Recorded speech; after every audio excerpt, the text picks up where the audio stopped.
If there was ever a time to talk proud about Buffalo, it's now with all the new developments and attractions.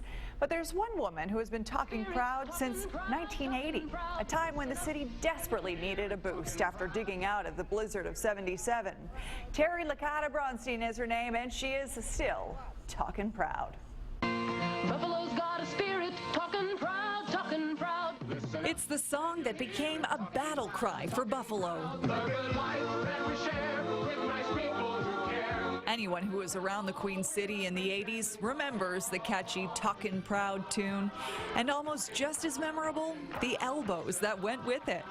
Buffalo's got a spirit, talking proud, and I just leaned back and there it was. That now famous strut Terry Licata Braunstein choreographed for the commercial she starred in.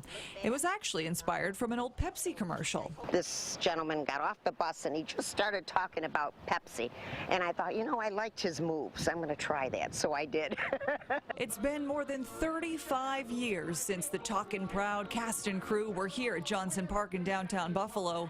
You can call this a walk down memory lane. They said there's no pay, it's just you get exposure, and I said fine, I'd love to do it. Licata Braunstein had just the energy Buffalo needed.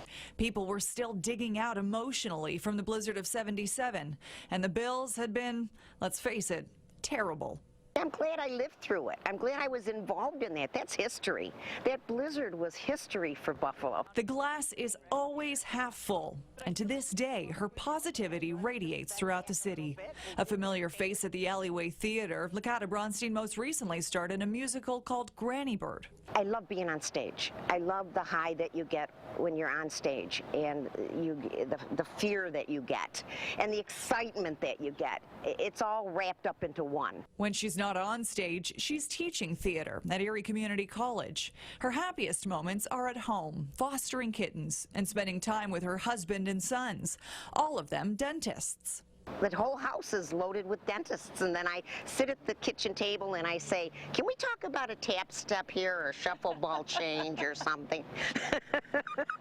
A woman who wears many hats, but always the cheerleader for the city she's lived in all her life. I'm so proud to be living here in the city.